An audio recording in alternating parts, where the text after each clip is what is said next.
And whosoever shall be found without the soul for getting downed must stand and face the hounds of hell and rot inside a corpse's shell. Dude, shivers down my spine, man. Abandon hope, all ye who enter here. It is the return of Better Than Broadway. Hooray! We're all back. Welcome, welcome, welcome. And you After know what? a brief sabbatical and a very successful trip for Mr. Ryan, we are now back with Better Than Broadway. How was Singapore, my friend? How were things? Singapore was absolutely amazing. It is a melting pot of like kind of the Western and Eastern cultures. Like, because you have a huge U.S. Western influence, but also you have Japan, you have Korea, you have China, you have Malaysia. It is just a melting pot of so many cultures. It was amazing to be there. It was hot. So I felt like the drip of sweat go down my back more often than I've ever felt in my entire life. Ryan is a man of culture. Ryan is a man of culture. Noon. And you are like Johnny Cash. You've been everywhere, man. You've got so much culture. You've been everywhere. And you might actually I've been say to a few places, that you've got the whole world in his hand. He's got the whole wide world in his hands. Well, a funny story. I was actually out in Phoenix visiting my best friend a couple years ago, and I went and trained at a martial arts school. And this was just after I was in Japan, and I did some martial arts there. And the owner of the school was like, "Oh man!" And my good friend, the world traveler, the training throughout the world, Ryan Sheeler. And I'm like, "Okay, let's calm that down just a little bit." Awesome. Like, I mean, you're Texas not wrong, once. but yeah, I went to Japan. That's about it. But it was good. Hey, I've been everywhere. I went to at Disney. They have the World Showcase. I've been to like all 13 of those countries a bunch of times. So. Nice. There you go. Well, it is spooky season, and we're gonna get to the big topic of the evening later in our podcast. But before we get started tonight, tonight's broadcast is going to be in tribute to the late great Master Antonio Inoki, who we lost Monday. As was announced on Monday Night Raw in the middle of the broadcast. He's the Vince Antonio McMahon Inoki, of overseas. So who was this guy? Justin, you were saying, who is this guy? In my opinion, he's the Vince McMahon of Japan wrestling. You're not far off. That is a great way to describe Antonio Inoki. I'll just give you a quick breakdown of who he was. Antonio Inoki was a 12-time professional wrestling champion. He was the first New Japan Pro Wrestling IWGP World Heavyweight Champion, also the founder of New Japan Pro Wrestling in 1972. He was the first Asian WWF champion, defeating Bob Backlund for the title, although the WWE does not recognize that title reign, and it's something that Corey Graves pointed out during the broadcast on Monday Night Raw, and I think that's going to be something that they are going to acknowledge moving forward. Antonio Inoki, now that Triple H is in the helm? Yes, now the Triple H, Inoki-san was inducted into the WWE Hall of Fame in 2010. He is a two-time House of Chancellors representative in the National Diet of Japan, which is basically their House of Lords. He was trained by Riki Dozan, who is the father of pro-wrasslin, Japanese wrestling, and Carl Gotch, who was the pretty much the founder of Catch-as-Catch-Can wrestling. As we said, Inoki-san founded New Japan Pro Wrestling in 1972 and was the innovator of a pro wrestling catch-as-catch-can shoot style of wrestling, which we now know as strong style. Additionally, cool. two of his biggest non-pro wrestling things that kind of put him on the map. In 1976, he battled Muhammad Ali for 15 rounds in an exhibition match, where he pretty much crab walked the entire time and just kicked Ali in the legs. And Muhammad Ali said that it caused him a lot of damage to his legs over time. But probably the most notorious thing that Inoki-san is known for was in December 9th of 1977. He did an exhibition match with a Chechen strongman by the name of the Great Antonio. The great Antonio was this 6'5", 400-pound guy. He was known for doing great feats of strength, like breaking chains with his bare hands, and he pulled a semi-truck train. Yeah. So, I mean, like, he did all these world's strongest man things before it was really a thing. Well, anyway, he gets in the ring with Inoki, and Inoki's chopping him and kicking him and throwing drop kicks, and this guy's no-selling everything. So finally, Inoki says, screw this, and he starts beating the shit out of this guy. And it's one of the most brutal things, man. I watched that. Somebody shared it the day that when he passed away. Oh, yeah, because the guy's a fat slob, first of all. Yeah. Like the dude that he was fighting. And he was just beating him on the back of the neck. And then, it was just, when he laid into him, dude was just, I mean, he just curled up like a ball. Just a little bitch. Just literally the difference between a guy that says he's strong or a guy that says he's tough and a tough guy. Yeah. Carl Gotch. Truth. Carl Gotch, who was an innovator of wrestling and early MMA, said that Inoki was one of the best fighters he had ever trained. Meanwhile, some of the people who Antonio Inoki trained, the original Tiger Mask, the 9-time world champion all over the world, Tatsumi Fujinami, and a guy that the show that we love, especially your brother, our man Shinsuke Nakamura. Nakamura was one of Antonio Inoki's last students. So, Inoki's footprints and fingerprints are going to be all over this industry for decades to come. He truly was a gentleman of the sport. He was somebody who was a diplomat. He actually negotiated with Saddam Hussein to release Japanese reporters that were imprisoned in Iraq before the Gulf War began. Kind of a big deal. Directly did that with Hussein and his interpreters. So, I mean, this is a guy who lived. Yeah, he was a national treasure. He was like Elvis over there, and he had Elvis's hair too, if we're being honest. He did. I mean, he looked like a movie star. But anyway, here's to Antonio Inoki. Inoki-san, arigatou cheers. gozaimasu. Yeah. Thank you so much for all you've done, and 1943 to 2022. Ain't a bad run. Rest in peace. Rest in peace. Switching gears real quick on a brighter note.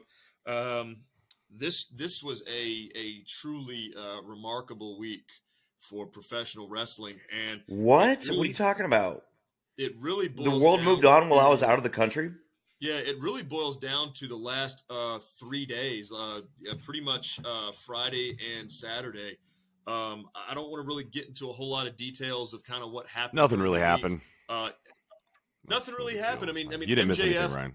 MJF wrestled his first match back since his hiatus. Put on 22 pounds of muscle since he. I heard he got buff. Justin, you've got to have wood for that, buddy. Bro, I'm telling you, you can tell that he's been eating clean and training hard. That's all what it is. When you got time off, what else are you gonna do? Yeah, no, for sure. I mean, I love how when he posted, he's like, just posted this picture literally to show you the 20 pounds of muscle that I put on. And then he tagged his trainer and his nutrition coach and his hairstylist. Yeah, so it's I think it's fantastic. I mean, he's so much fun, and I like the fact that he and Wheeler Yuta have a lot of history. They opened Dynamite on Wednesday. They went into that match and just worked and worked and worked. And it's so great to have somebody like Wheeler Yuta, who's a fabulous technician, and somebody like MJF, who's great on the mic and still really good in the ring. And you can put those two guys together, and they make magic. Wheeler Yuta made MJF look like $1 million.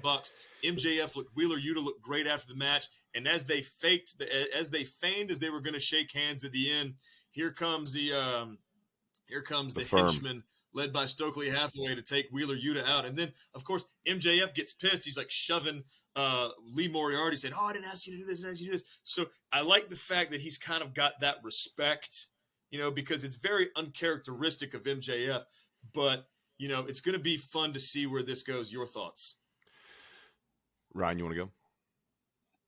Oh, you didn't see it. You go first. I'm still. Yeah, I didn't see it. MJF I can't see anything in those glasses, sir. Yeah, you can't see anything. I can't see without my glasses.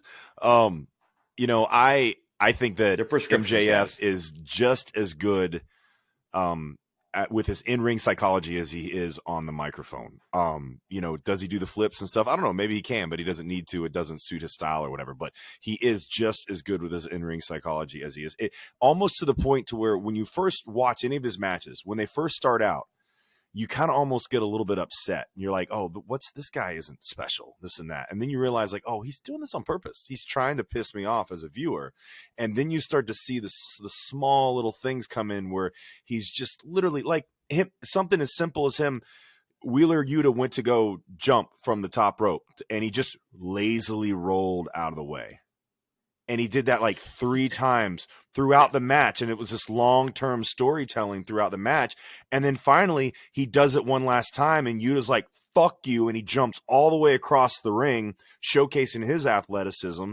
And then getting that final, that punch, that trilogy of that payoff where he's like, oh, no, no, no, no, no, no. And instead of moving further, he's like, no, I can't believe you're doing this. Like just simple things like that make you pop as a fan and make you realize like, oh, they're not just calling in the ring. Like there's a lot of thought process to go behind the storytelling of this match. That's special to me. That's what I appreciate. Also, I want to make a note. I want to make one more note is that I'm glad that MJF is doing steroids because that just means that he's less likely to go to WWE. So. Okay, I mean, I think, and if somebody's going to do steroids and be open about it, like it needs to be MJF, right? Like, yeah, I take steroids. What are you going to do about it? That's like I'm from Long Island. What else am I going to do? Drink beer. Yeah. But no. What comes to mind is I didn't see the Wheeler Yuta match, but I know how good of a wrestler Wheeler Yuta is. But what comes to mind is on the Jericho cruise a couple years ago, it was MJF versus Jungle Boy. And when they wrestled, banger. It was literally they synced up like headstand with this, with that, and they were mirroring each other perfectly. And it was such a fun match to watch. And it's like MJF can do all the things that anybody else does. Just is not in his character to do that. It's his character to do the easy way out. He's a shyster. He's a heel. He's a shit. So, he should do the most despicable things to win, and that's what makes him funny, and that's what makes him fun to watch. He was a huge fan of Flair, obviously, and there's definitely like shades of Flair in the way that that he walks and talks and his charisma or whatever. But it's really weird because he's one of these guys where you would look at him and you would think that character until he put on. Until he started taking trend, you would look at this as Biden and think like, oh, well, he's a guy that has to cheat to win. He's the guy that's going to do anything. And if it was really just one-on-one against this guy, he's going to like get murdered. And he's on his knees going like this, like Flair used to do back in the day, like, please don't hurt me. Please don't hurt me. Yeah. And then when they're not looking, you stab him in the back. But that's not his character. His character's almost evolved to his actual tagline. He really is better than you. Mm-hmm. And you know it. Like him saying, like, I'm going to take out Punk with the arm drag takedown, or whoever it was I think that was Punk when he said that. And he almost did it. Like, they're making him legitimately that good, which kind of makes you hate him more, I think, right? Is MJF's finisher still the Willow in the Wind, or is it the arm drag thing? No, he does the Salt of the Earth. Salt of the Earth. Armbar. And Salt of the Earth, that's right. Salt of the Earth, Fujiwara armbar. I don't remember who said it.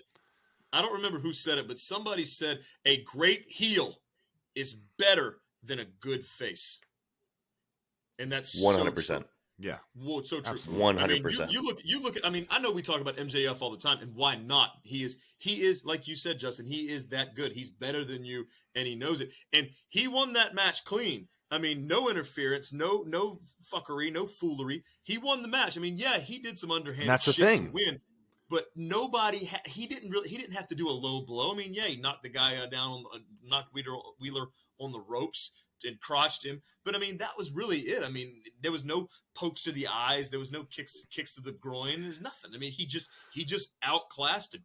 And I've noticed that he's been doing the underhandedly heel things, but he hasn't been doing them to win.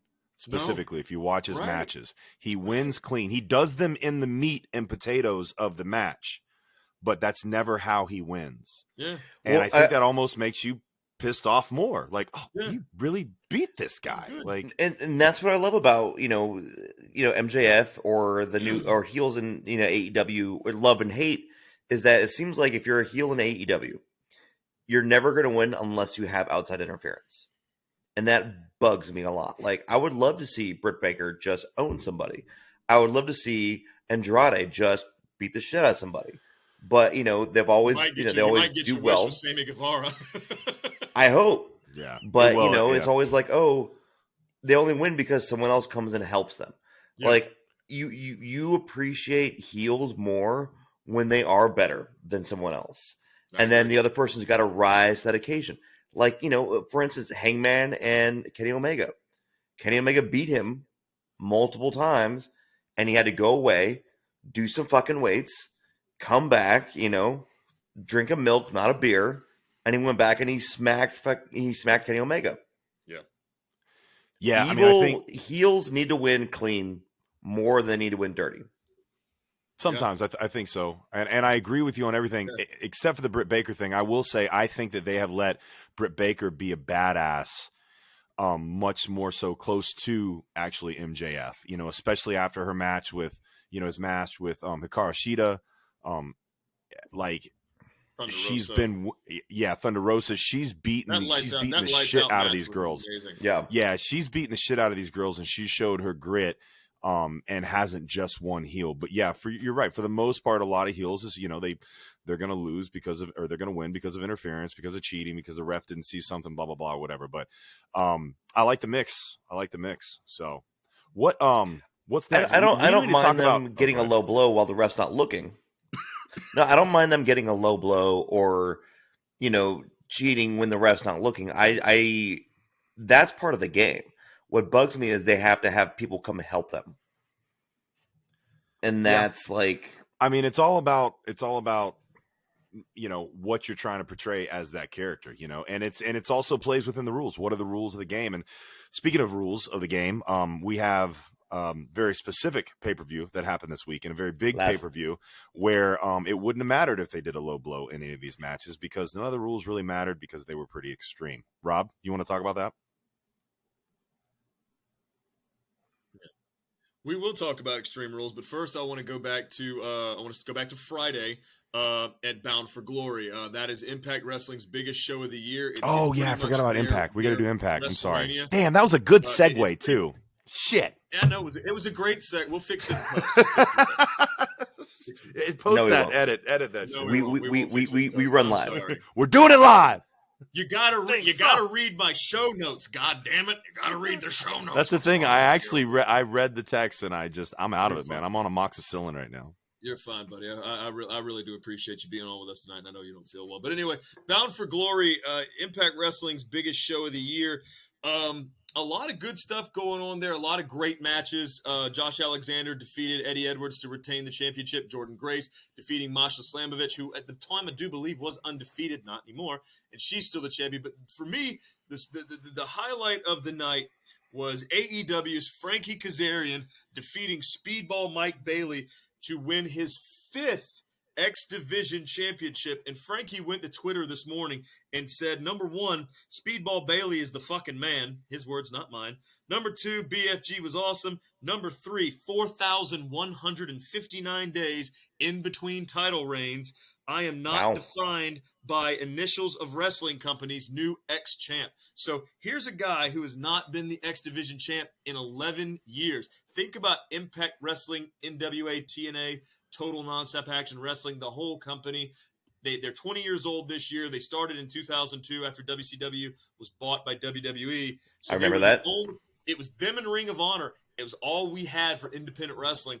And Frankie Kazarian has not held that title in over 11 years. So for him to accomplish something in that vein is a beautiful thing. Frankie Kazarian, if you ever listen to our webcast podcast, congratulations. You are well-deserved.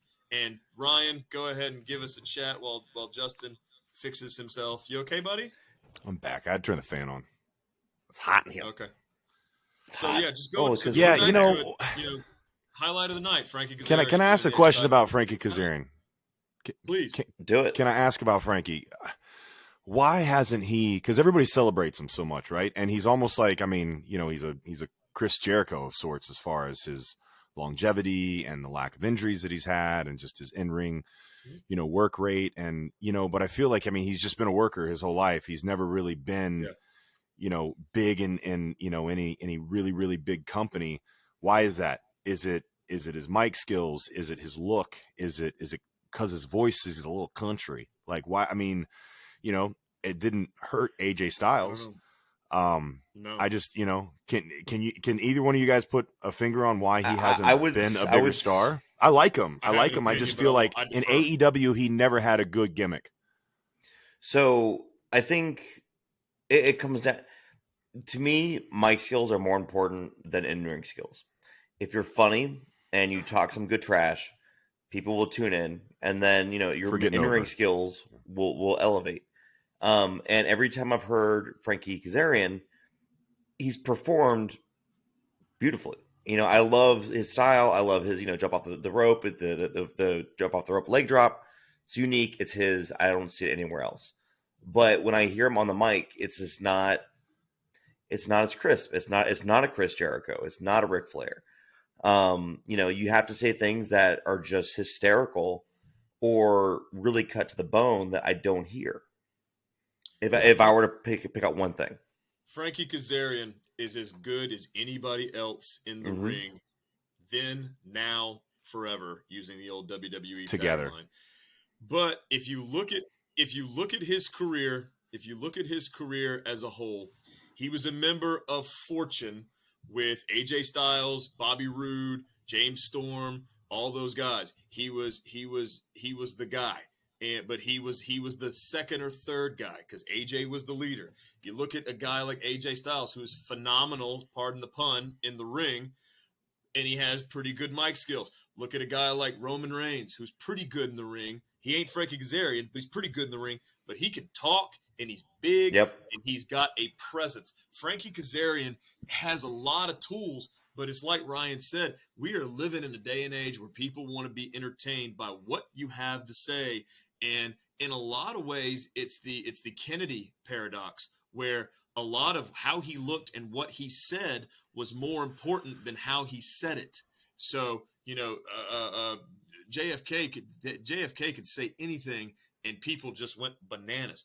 And I'm using him as an example because he was one of those cult of personality presidents that's, somebody that's far enough back to where we're not going to get canceled. Wink. So moving on from Frankie Kazarian, are you guys ready to talk about Extreme Rules? Are we ready? 100%. I watched it this morning. I'm excited about it. I actually woke up and watched it this morning because we were watching Halloween movies with the kids. So okay. I do want to mention, though, before we go on, just still on Frankie, just to show him some love. He's actually not as old as I thought he was. He's only 45. No, he's only 45. He's like 5 years old. 45. He looks like he's 35. Yeah, he does. Great. But the tan though, guys. He looks like, I think that the leather skin. I don't know. Maybe he just shouldn't be tan. I don't know. Anyways, I just thought to point that out. Going to spray I just had to look it up. Yeah, I don't know what it is. That kind of bothers me. I was going to make a joke that I think that's why it hasn't gotten over. But admittedly, I didn't watch him when he was younger and when he was doing all those things because I wasn't watching wrestling during that time. When he had the long hair, man, he had the long. See, I didn't even. Yeah, great. I didn't even. Dude's always been a stud. He's always been always in great shape. His X Division matches were absolute bangers. Anything that he did with AJ or Chris Daniels was amazing, and those guys have been friends for 20 years. So I mean, they're all work with each other. But anyway, Frankie Kazarian. Well, we're done with the X Division. Division title reign. Congratulations, buddy. You deserve it. And now we're done with the X Division. Now let's go to Extreme Rules. This is Extreme. Finally, an Extreme Rules where all of the matches were Extreme Rules. Thank you, Triple H, for doing the right thing and making. Thank you, Michael Cole. Weeks ago, a little bit gimmicky. Coach Rob loves a gimmick match. God damn it, I love a gimmick match, and every single one of them were good. Every single one of them. Bianca Belair and Bayley put on a freaking that match. Bianca Belair and Bayley was great. Man, what a great match! One of the highlights of the night for me. I wouldn't say match of the night, but close. Liv Morgan and Ronda Rousey put on a phenomenal show. I would Everybody disagree. looks good. I would disagree. I thought that match was botchamania. It was bad. And I only say that because Ronda has such a judo and jiu-jitsu background that live more like they clearly not rehearse the holds, and so they I mean, Liv, messed up the shoving Ronda in the corner into the chair, and then they were like struggling for like the arm bar, and like, oh, it's a bicep thing. That match is one of them that really bothered you. Bothered me. Yes. I'll say this. I think that I think that what's going on with Extreme Rules for me, and the reason why I loved it so much, wasn't so much the matches. The matches were great. The good old Donnybrook match or whatever. I love that Sheamus and those guys, they're turning a gimmick into that tweet that he made, banger after banger after banger. And I love the match ending and them being at it and then going up and they're just yelling it banger after banger after banger. And they're rightfully so, man. That match was definitely, it was one of the best matches of the night for sure. I'm not going to say, which one I think is the best. I'd have to go back and look again, but it was a great match, especially for a 3-on-3. But what I loved about Extreme Rules and what I've been noticing more and more is the attention to detail. And I'm not just talking about the White Rabbit. I know we're going to talk about that, but just everything seems so attentive. Just simple things like talking about, Jean and her coming to the ring with, the judo gi on, well, at least the top part of it.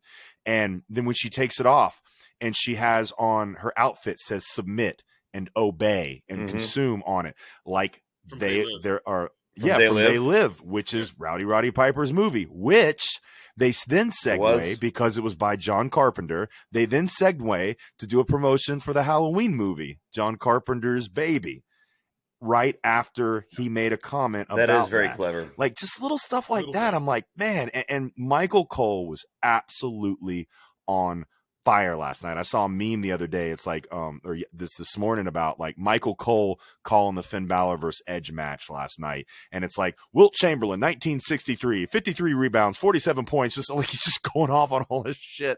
Like when he was talking about the I Quit match and he was talking about all the famous I Quit matches. And then he brought up Sting versus Vader, which is great because it's WCW and you don't hear that. So there's just from the commentary to the colors to making it feel like it's a Halloween podcast without, or a Halloween show without making it a Halloween show. It was a spectacle and I love the detail, even more so than the in-ring work. Okay. Well, not having Vince McMahon in his ear anymore is probably really helping him to relax 100%. and just be who he wants to be. Michael Cole's a brilliant guy. He's been with WWE for 25 years? I mean, Jesus, let the guy do his job. He's doing great work, and he and Corey work really well off each other. I'm kind of curious to see how things are going to go because now you're going to have they changed. They're doing all the pay-per-views right now, right? They changed up all the commentary desks. So Jimmy Smith from MMA Today on SiriusXM, he's out, and now they've got 2-man teams on the commentary desk. So you're going to have who exactly we're going to have? We're going to have Kevin Patrick, who was the Irish guy. He was the backstage interviewer. It's him and Corey Graves on Raw. And then you're going to have Michael Cole and Booker T on SmackDown until Pat McAfee comes back, your favorite. And then Wade Barrett is Pat McAfee. Huh? It's Wade Barrett. He wants to sleep with Pat McAfee. We all know this, Rob. We'll come back to him. But Rob's latency is killing me. Is it doing the same thing for you, Ryan? It's not your fault. Like it just, I'll say something and then it's like literally 5 seconds, and I don't know. Maybe it's me. I don't know. But like, there's like you. it's. I don't know. But anyways, I feel like you guys sound great to me. I feel like I'm interacting. No, he sounds good. Oh, so you can hear me. Okay, so it's just on my end then, I guess. And it's Ryan. It must be my Wi-Fi. I don't know, maybe because I'm upstairs. But anyways, hopefully when the podcast guys, when you guys are hearing this, hopefully there's not the lag with that. If there is, we apologize. But yeah, go on, man. I agree. Michael Cole's fucking amazing. I hated him for years, and it's crazy how much it's completely turned around. He's one of the greatest commentators of all time, I think. He's showing it now. I do agree. I do agree. For pro wrestling, he is a Jim Ross level guy for me. A Gordon Soley level guy for me. If you're talking Mount Rushmore in next 10, 15 years for wrestling commentators, I mean, you can't go wrong with Gordon Soley, Jim Ross, Tony Schiavone, and Michael Cole. Those are your guys. He was just so neutered before. Well, and that's what it was. Yeah. And that's the problem. Or leashed might be a better word. Yeah. Neutered and leashed. Yeah. How about that? Neutered and leashed. All right, so going into Extreme Rules, do you guys want to break each match down, or do you just want to kind of get into the moment we've all been waiting for? Well, why don't we just talk about? Yeah, I want to hear what y'all's favorite match was actually of the night. Since you said you disagree, yeah, Ryan, let's do that. With that, I want to talk about that. What's your favorite match, Ryan, and what if you had to pick one and why? What was it that stuck out? You know, I want to say the Bianca Belair Bayley match. Really? Was my favorite of the night. Like, it was a couple things. Like, I think their ring work with the ladders was really funny. And I love, like, oh man, Bianca's climbing up the ladder or Bayley's climbing up the ladder. Hang on, let me punch her in the butt, and that's going to stop you from climbing up a ladder. If you punch me in the butt, I'm going to be like... Or hit you with a hair. Let me hit me harder with my hair. Come on. Yeah. But no, it was so over because... Bayley's, you know, the disaster. No, what's Bayley's squad called? Damage Control. Damage control came out, and it looked like it was going to be, you know, taken away. And then Bianca Belair picks up both Io Sky and Dakota Kai on her shoulders, and like tossed her over, and it was like that. Yeah, that was like some Cesaro shit. Strong is so sexy to me, and I love it. On weight? And when she did that, it was. As Bianca Belair looks like she's been in the gym. Like, she looks like she's put on some mass. Shayna actually mentioned that we were watching and she commented on it. She's always been strong, but like she's looking both lean, but also she looks a little thicker too. Like, I don't know. Shayna made comment on it, and Shayna always pays way more attention to the girls. So that's why I was curious if you guys noticed anything. I maybe felt like her traps were a bit bigger. That might be about it.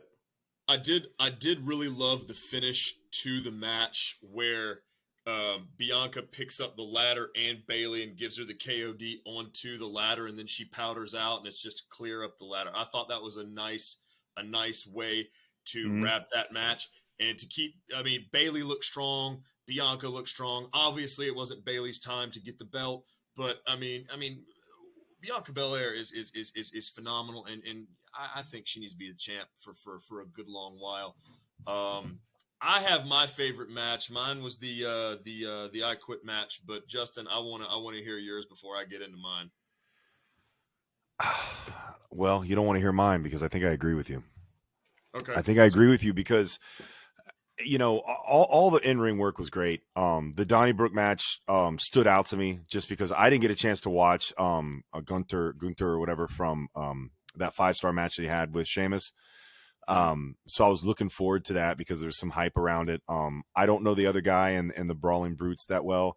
I am a little bit bummed out that they're not calling Pete Dunne still. I thought that maybe that we'd get rid of Butch with all that, but I mean, it is what it is. I think you give it time. That's probably match number 2 for me, just because it was just, you know, there's points in the match that felt really good. You know, there are points in the match that felt really big, like when they were all trying to help each other up at the same time. You know, regather their, you know, you know, but the match for me, honestly, that stood out the most was the I Quit match. And the in-ring work was great. The gimmicks, they let them have time before they had the in-ring fuckery, you know, brought in. Like, they gave them time one-on-one. They were all over the ring. It felt like something from the Attitude Era. But then the commentary is what made that match for me. They set out when they needed to set out, and they just had this like ridiculous combination of excitement and Michael Cole's hatred for Dominic, and like it stood out so well. And the ending, for whatever reason, it's so silly because what they did was pretty cheesy, but they made it feel so dangerous and so important that me as a 40-year-old man was sitting there on the edge of my seat like, oh, don't hit her. Oh my, no, like, no, that's his wife. Like, she's, you know, like, and she's a Hall of Famer.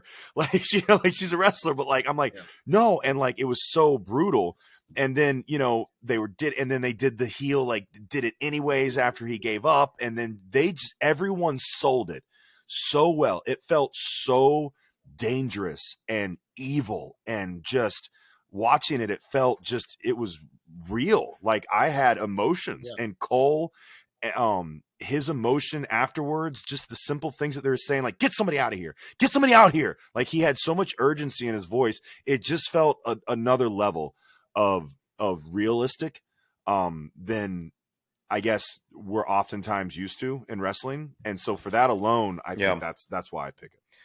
I think one of the things with that match that I was, so until I saw that ending, I was not quite sold on it. Because I thought like it would have been such a fun FU to Edge and the fans if Edge wanted the I Quit match. So it would have been great if the match started and Finn Balor just picked up the mic and said, I quit. And doesn't give him what he wants and walks out. That would have been screw these guys. And it's you didn't beat me. It's I'm not doing this. So I was in my head, I was all, that would have been great. But then at the end when Judgment Day came out and, Beth Phoenix came out to the rescue, saved her husband. And then everything's going well. And it's no. Now you've got your loose end in here. Shame on you. It was like an episode of Black Mirror or something like that, where you think there's going to be a happy ending, and then there's that twist at the end, and you're like, "Oh no, it's not a happy ending." It's like the Twilight Zone, where it's like, "Oh, here it is. This is the finish." And I really thought that was the finish, and then I'm like, "No, that's not what they're doing at all."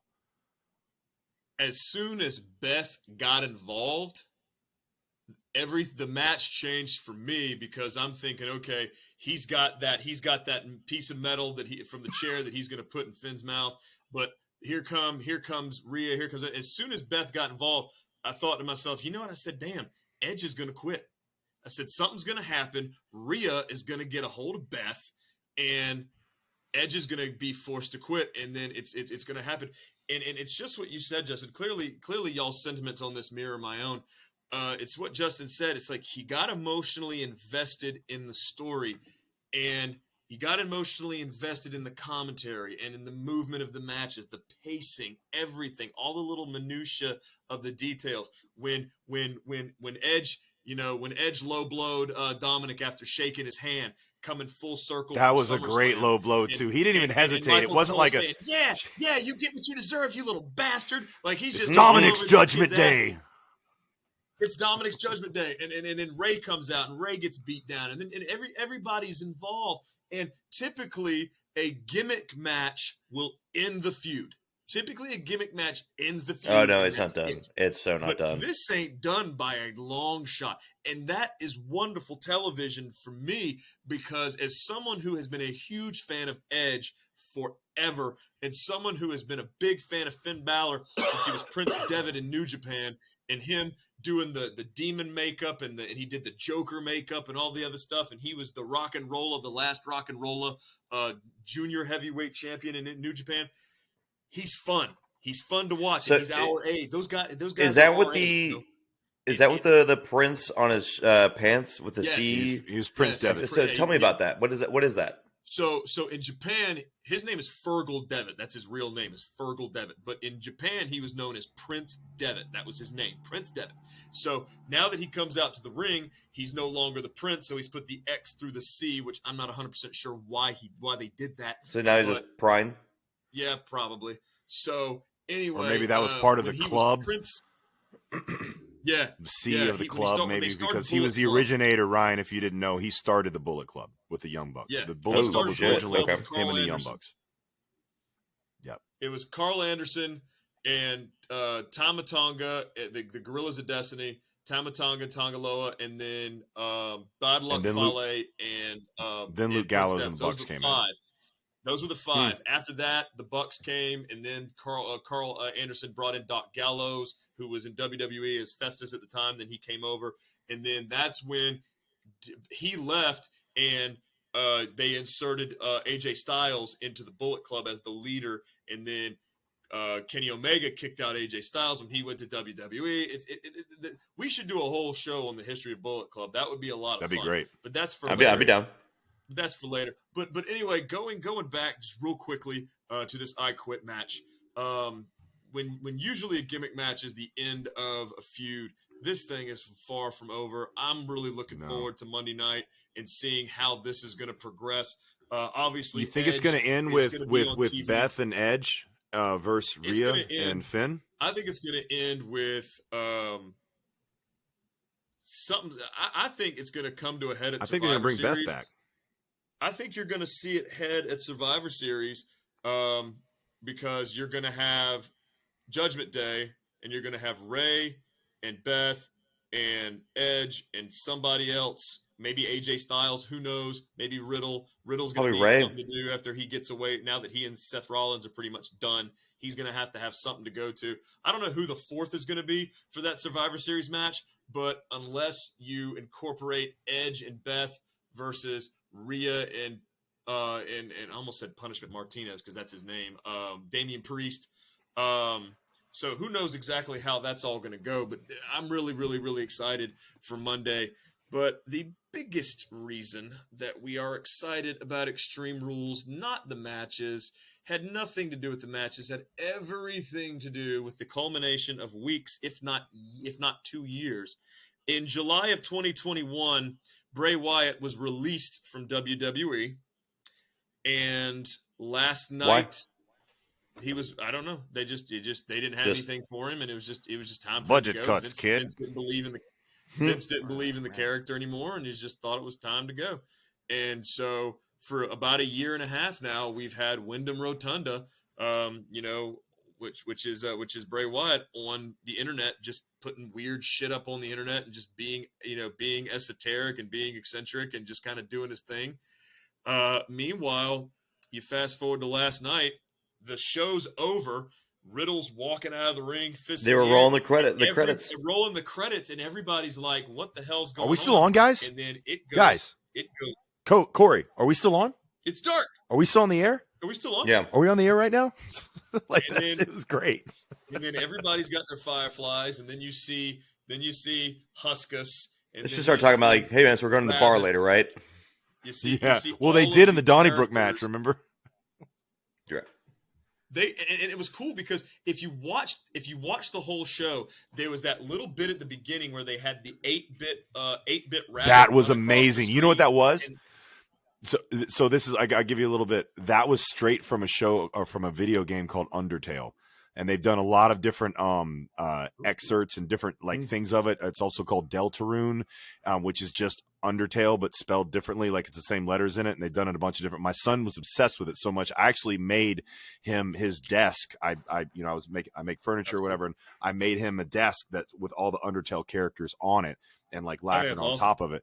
But when that came on and they didn't even acknowledge it, I literally hit pause and called my son. I was like, Connor, look at this. And he's like, holy crap. He's like, yeah, that's literally like and he was telling me, he's like, that's like the first world when you first go down into the haunted woods or something like that. And you go down in there or whatever. And like he hit the X and I was like, even the music and everything. So like he recognized it. And I was like, that's kind of like Undertale, right? He's like, no, that's actually exactly like Undertale. That's so what I liked about that spot was like at the beginning of Raw, like Corey Graves and Michael Cole were talking, and then it cuts to the rabbit thing, and then it cuts back to they weren't done talking. Yeah, they didn't know what happened. It didn't. Yeah, they had no concept that it did happen, and they didn't acknowledge any of that stuff through the whole couple of weeks. Whenever the QR code came on TV, they just went back. It's been months. It's been months, right? Because there's been like cars overturned in the background with no explanation, and fires in the backstage for months now. They've been talking about it. Great. Like, what's it? I love the guys, Cultaholic. They did a 30-something minute long YouTube video on all of the White Rabbit Easter eggs. Like it took over half an hour to go over them. That's how long they've been doing it. I love the fact that they had nods to Brody Lee in some of those as well. Yeah, I think that's really great. Brody Lee, who wrestled his last match 2 years ago on AEW Rampage, and the Dark Order had their trios match, which they were unsuccessful at because of cheating. Moving on, back to Bray Wyatt. Yeah, we didn't even touch on that this week. That's weird. Amazing how Bray Wyatt, you know it's gonna be good. Going with Booker T, good with a T, good.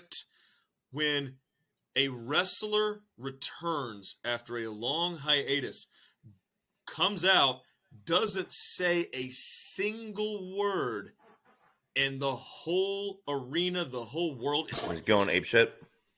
I mean, They're just you're waiting staring for it. at your. Yeah. I remember I just put Cubby to bed about 15 minutes before. I'm sitting on the couch watching the fight pit match, and I'm like, yeah, Riddle's going over. Something's gonna happen. Cormier's gonna knock the shit out of Seth Rollins for being a turd. Why didn't that happen? I want to pause on Bray real quick because did anybody notice that Cormier kept saying, "You're not fighting me, you're fighting him"? Yeah, like they were hitting him. I didn't yelled see at Seth either Rollins. one of them. I didn't. Did they actually hit him? Because I didn't see either one of them actually hit him. I felt like he maybe did that. Seth Rollins, Cormier was checking on Riddle, and Rollins went over and grabbed him, shoved him aside. Then Cormier got in his face, was like, "You don't touch me." See, I missed that part. I just because the way he did it almost sounded like he was supposed to do it, but he did it too early on the cue or something like that. It just seemed. Also, how big is Cormier now, man? He's enjoying retirement. He was never a he never a likes body that Popeye's guy. chicken, But, man. man, Love he that literally chicken. looks Still, like I a love drunk Popeye's uncle at the chicken. barbecue. Yeah, He would murder all of us. That man is the baddest man on the planet. Oh, Still he probably is. one of the He top is. three. Oh yeah. He is. He could still go with anybody. I mean, if it hadn't have been for Jim Jones, he would be the greatest all time. If Jim Jones didn't exist, 100%. he would be the greatest John of all time. Jones. You mean John Jones? John Jones. I'm thinking Jim Jones. Hey, it is Halloween. And I'm drinking the It Kool-Aid. is Halloween. But no, I think, and when Seth and Riddle were up on the top of the cage, Seth was yelling down at Cormier. He's like, "I will choke you out. I will choke you out." And it brings me back to when it was Shawn Michaels and Stone Cold Steve Austin with Mike Tyson as the ref. Yeah. And then, Stone Cold won and Shawn Michaels attacked Tyson, and then Tyson just clocked him. I was waiting for that moment. I was waiting for that moment with Cormier. Because why do we have Daniel Cormier, former 2-division at the same time double champ? I thought it was Why do you because have him in the Brock was ring? going to come out. I thought it was because Brock was going to come out and start hitting him, and then we were going to finally get the Cormier-Brock match that we never got after Nagao lost and Brock came in there in the ring after Oh, my him. gosh. And then, Brock pushed him. And then, I thought that was going to happen in UFC. That was going to be a huge. That'd be the biggest fight in the world. And maybe we can get it now in We do have in Crown WWE. Jewel in 3 weeks. Oh, yeah. Well, that could happen. Cormier can't do enough keto for that. Come on. No. Well, he would just have going a back- singlet on. He'd Eddie Kingston it, bro. Yeah, going back to Bray, for somebody to be able to walk out into an arena full of people, 16,000 strong, I think is what they said in the Philadelphia, and not say a single word and have the whole world in the palm of your hands. Pardon the pun. There was something very magical about that moment, and there's so rare of moments in pro wrestling where you get something like that where they don't say a fucking word and you're just like, this is the most amazing thing I've ever seen. It's the buildup, What's that? It's the climb. What's that song? It's the climb. It's not the destination. It's the buildup. Here's the thing, though, is how much pressure is on this now, though. How much pressure is on this? And I'm not saying they didn't deliver. They haven't delivered so far, but I'm saying moving forward, how much pressure is on this to be amazing? But no, I want to think that they do. I'm just saying, it's a lot because this is the biggest this was the worst or the worst kept secret since CM Punk returning, right? Yeah. Like everybody knew about it. They definitely took a page out of Tony Khan's book for making sure that everybody knew that he was coming without actually promoting it. Yeah. And I love the fact that he didn't have a match. I love the fact that, like you said, he didn't really say anything. He just said, "I'm here," at the very end, and then it went black. And it's that saying: "A picture's worth 1,000 words." Yeah. Yep. I don't think they're going to screw this up this time. I don't think they're going to screw this up this time because they're not in a situation where they are going to book themselves into a corner this time, because you're probably going to have to keep Bray Wyatt away from the title for a good long while because Roman's got to do his thing and Bray's got to have time to build. And here's another instance where it's a Becky Lynch situation where she doesn't need the title to be over. Charlotte needs the title to be over. Becky does not need the title to be over. And she Bray doesn't need a title to be over. Bray he doesn't, but God damn it, he needs to win though. They can't do this 50-50, but he doesn't need to lose a match. He needs to wrestle, and he needs to be a special occasion. He needs to be only on special events. He needs to stalk his prey, and he needs to win every single match for the next 18 months. Yeah, actually, Justin, I disagree with you. I think he should. I think you're both wrong. I think you guys, if he went out there and he intentionally loses, he gets disqualified and just tears through people. He goes out there and like hits people with chairs, and he loses. You're okay, yeah, but as long if he's mutilating them, them, and it kind of like they did in the Undertaker quite a bit. That he had losses, but it was because it happened before the bell, or like he wouldn't stop choking someone when he was supposed to, and stuff like that. That's a different story, yeah. But what I'm saying is like he doesn't get beaten. Pin Bray. You don't pin Bray. You don't do that, and like that's how they screwed up in the past. Like a guy like him, in order for his character to work, he has to not lose. You know what I mean? Like he has to not lose, like as in being pinned. Yeah, I get what you're saying, Ryan. Yeah. So now that we are just, beyond thrilled for having Bray Wyatt back in the fold, the Wyatt Six is the thing that's going on. That's a good question. Do you guys think that there's wrestlers there? Do you guys think that that's just people, or do you think that there's wrestlers under those masks that are going to be his stable, or is this just, gimmicks? Well, his stables are coming back in WWE. You have the Imperium, you've got the Brawling Brutes, you've got the damage control, Bloodline. Essentially they're stealing what AEW was doing. Yeah, can you imagine? Was a million factions. Can you imagine if DX does their reunion tomorrow night on Raw and the fucking lights go out? Could you imagine if DX does a reunion on Raw tomorrow and Billy Gunn's there? I was talking about that with Kate earlier. And Billy Gunn and Triple H scissor. Oh my God. That'd be great. Mm-hmm. I don't think it's going to happen. It would be amazing. It would be amazing. That would be the thing to do. It would. Scissor me, daddy. But I feel like Tony Khan and Triple H are just like this right now, and they're pissed at each other, and I don't think they can make it work. But I mean, honest to God, if Billy Gunn gets to come in and work Raw tomorrow night and be a part of DX, I feel like we can trade John Cena for one night with the Acclaimed. I think that's totally okay. Yeah, no, it wouldn't be something where Billy Gunn asked for permission. It would be something where Billy Gunn asked for forgiveness. 100%, because Tony Khan would not let him do it. However, he is such an integral part of his hottest selling ticket right now in the Acclaimed. I don't think he's going to do very much, because he knows that if he does and if he releases him, he's going to go back to WWE. He's going to go back to WWE. He's the only guy that Triple H hasn't hired back. He's part of the OG, and he's not there. And the only reason that he would stay is because he's with the Acclaim, and he's doing great. He's doing some of his best his two sons are both in AEW. Yeah. I know, but he wouldn't care. Who the hell would have thought that DX would be running WWE in 2022? And it not be a gimmick. It's not a gimmick. No, they legit are. It's a shoot. Yeah, it's so good. It's such good shit. So, God Almighty, Raw, Monday Night Raw, WWE, in my opinion, just went from here to here. Extreme Rules, in my estimation, has been the best pay-per-view they've done this year. Everything, and it wasn't just Bray Wyatt. I mean, that was a huge part of it, but all of the pieces fit. And, the storytelling was spot the fuck on. Everything was super clean. Commentary was brilliant. I love, something, it's a nitpicky thing, but I absolutely love it, is the SmackDown ring announcer, Samantha Irvin.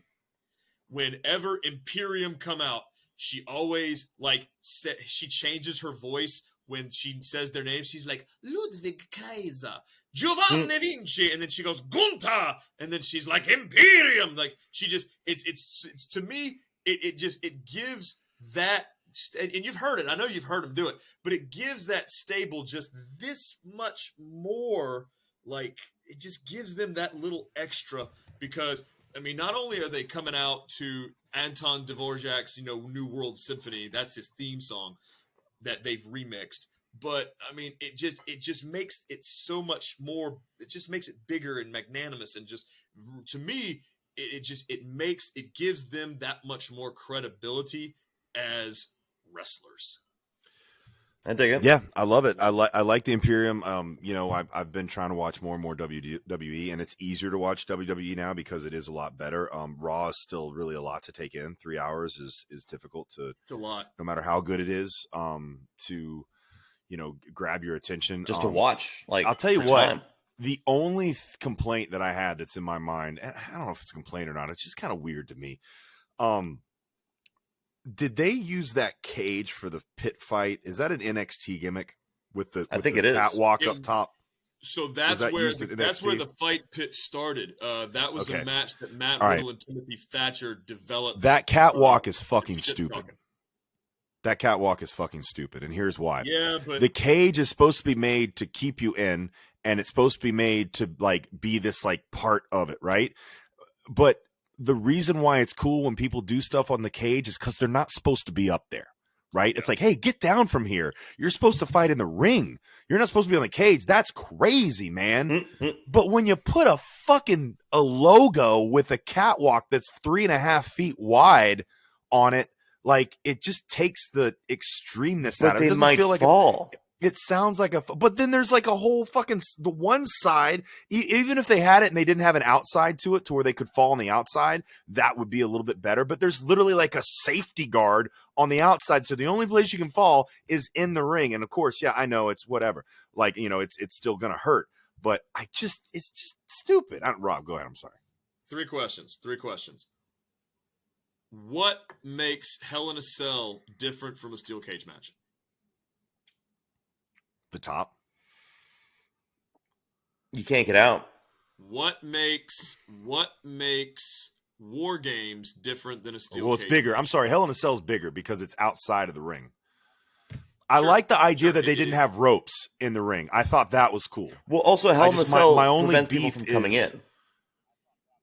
Yeah, I mean it can, but I mean so does a regular cage. The Hell in the Cell is just it's over the ring, so it's a ring inside a cage as opposed to a caged ring. You know what I mean? Where it's just like a regular cage to where it's right up against the rope, so you can't really use the rope. So I like the fact that the pit didn't even have ropes, which I noticed earlier in there. I was like, why did they just have the skinny rails on there, instead of their big ass banners that they normally have for the uprights? And that was obviously why or whatever. I like that part. It's just like I said, the top part is just too Mickey Mouse to me. It just feels like something Disney. It didn't feel extreme. And I completely understand that. But if you're going to make a gimmick match, you have to differentiate them. Yeah. A steel cage match, it's got to stand out. I mean, I think about War Games. It's 2 rings. It's a Hell in a Cell with 2 rings. Hell in a Cell is a big giant thing. A regular steel cage match is what it is. The Elimination Chamber is a steel cage match, but they have those pods that you have to go in, and then they eliminate them one by one. But see, the Elimination Chamber is cool because it's almost more like an octagon, like the way it's set up. And I figured if they did a fight pit, if they did it more like a cage, but in an octagon, not so much to where there's going to be copyright infringements or anything like that, but to make it look a little bit more like a UFC cage, I feel like that would have been more advantageous to the name and the gimmick than to put some bright yellow, green, purple stuff on a catwalk up there so they can, yell at Daniel Cormier from 20 feet up in the air. I don't know. Right. And then there wasn't really a bump. There wasn't a bump either, Seth Rollins partially fell, and then, he did a butt drop from the, but that's really all they did to use it. Yeah, Riddle did that swanton bomb. It wasn't a swanton bomb. It wasn't a full bomb. Yeah. It was just a backfall. Yeah. It was as I say, it was a butt bump. I don't even know the proper name on it, but yeah. But I mean, having that catwalk up there was more for the cameras than anything. It looked cool. Looking directly down from the ring, it was a visual spectacle. I agree with that. But that's what gives it the luster, is having the ability to have the cameramen walk around and get out of the shot, because you notice you're only seeing a portion of that while the cameras are shooting from the other side. Yeah. So I just feel like they could have done that without the guardrail, and I feel like that would have been cooler. And then they could have just used, the boom lift mic. They always had the boom lift camera anyway, so they don't need a camera guy up there. So I don't disagree. Anyways, that was literally and that's being nitpicky. I thought the match was good. It's just watching it, I was like, it's, like I said, the reason why steel cage feels brutal is because when you do stuff with a cage, you feel like you're not supposed to be using the cage. And that felt like it was literally specifically made to get up there. It's like, as soon as I saw it, I'm like, well, somebody's getting up there. I mean, it's obviously, like it's going to happen, And that. Well, boys, we are almost out of time, but I want to get everybody's final thoughts before we come back next week for our show. What are we most looking forward to this week in wrestling? What are we most looking forward to? I got 3. Well, I mean, I'm definitely getting back to watching wrestling. Yeah, Ryan. Yeah, being stateside and being able to watch television, American television. Yeah, does television suck over in Singapore? Did you actually watch any television? I didn't see any of it, actually. My buddy did not have TV. I mean, if you're going to F1 and all that, I mean, it's probably, you got so much crap to do anyways. Yeah, no, I mean, definitely watching Raw. In Singapore, or did you have Japanese toilets where you had to poop on the floor? They were westernized toilets. They were actually American standard. It's good to know. Yeah, you were actually, where you were at seemed very, very Americanized. It's California. It super was. Super was. Everyone spoke English. Yeah, even the signs weren't American and stuff like that. So, Raw. It's called English. What? I didn't want to say it. It's called English. Somebody else did. No. It's not American. It's English. No, they speak English in the UK. In Georgia, we speak American. Tell me I'm wrong. Because most of the people that I know in here, we do not speak English. If you get somebody that speaks English, it's going to sound as foreign as somebody trying to speak German in here. To most people, I'm just saying. I get what you're saying. Yes, Justin, what are you looking forward to this week in wrestling? Raw, man, Raw. And then Dynamite. I feel like there's a lot of stuff that we didn't get into, and we'll just have to get into, later on. There's so much, just horrible turmoil that's going into Dynamite, and they're still putting on a great show, but I'm just really looking forward to hopefully just seeing some good products, and maybe just this stuff just fizzles out. That's all I can think, because I think if this is really kayfabe, it's the worst storyline that anybody's ever done for AEW, and I hate it because I'm a big AEW fan, but I mean, I just got to say, I think everything's being kind of downtrodden by it. And so typically I would be excited about Dynamite, but I think I'm more excited about watching Raw tomorrow. Well, it's a first for this show. Yeah, I think so. Yeah. So it's weird. Cool. Ryan, what are we looking forward to other than being back on stateside and actually watching television? I'm going to go with Justin. I'm actually excited to watch Raw and SmackDown, because Extreme Rules kind of piqued my interest again, to where it's like, cool. I'm becoming more invested in WWE once again.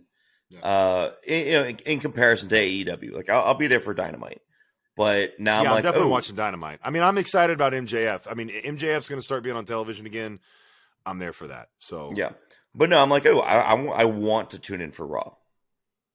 Yeah. Well, I for one have to agree with you guys. I'm really looking forward to Raw, the shakeout from Extreme Rules.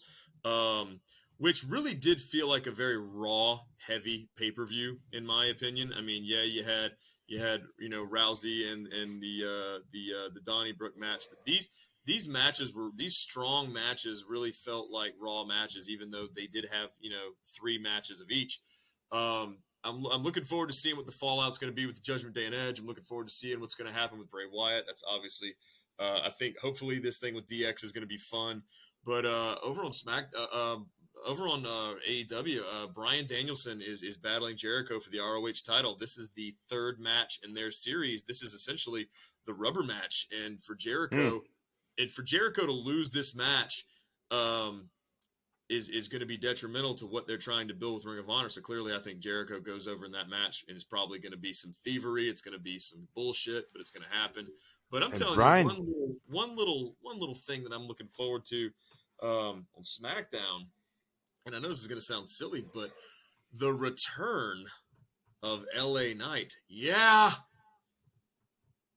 It's going to be good. Yeah, because he's not the Maximum Male Models anymore, right? He's no longer Max. He's back. Yeah, yeah. So,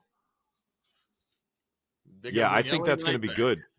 I didn't watch him. But I've been hearing people talk about it, so I'm excited to see that. I think that'll be good. I'll probably watch that Saturday morning as opposed to Friday night.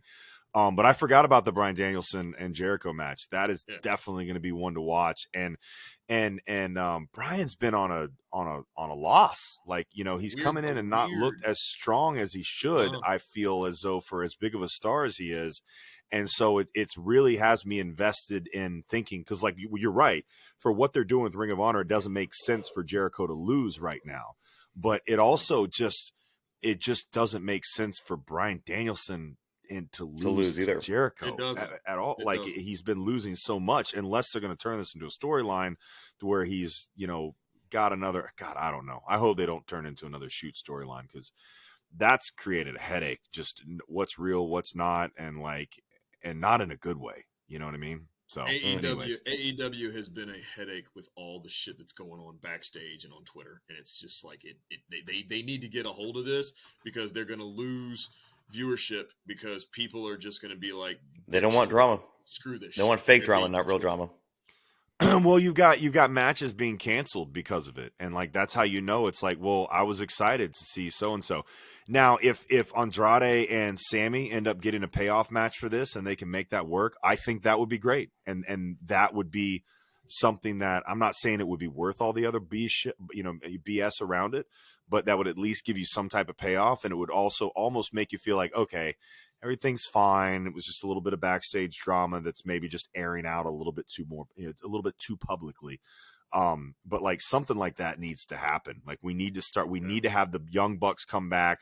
We need to have them in a program, or CM Punk come back and do, like, there needs to be some resolve to all of this crazy stuff for me to feel better about it again. And I feel like a lot of fans feel that way. Well, time will definitely tell with how things go with AEW. Meanwhile, the future of professional wrestling is super bright. And as long as wrestling is on the air, we will be with you every week. It's better than Broadway. I'm Coach Rob. That's Ryan. That's Justin. Happy wrestling, everybody. We'll see you next time. Happy scissoring. Happy scissoring.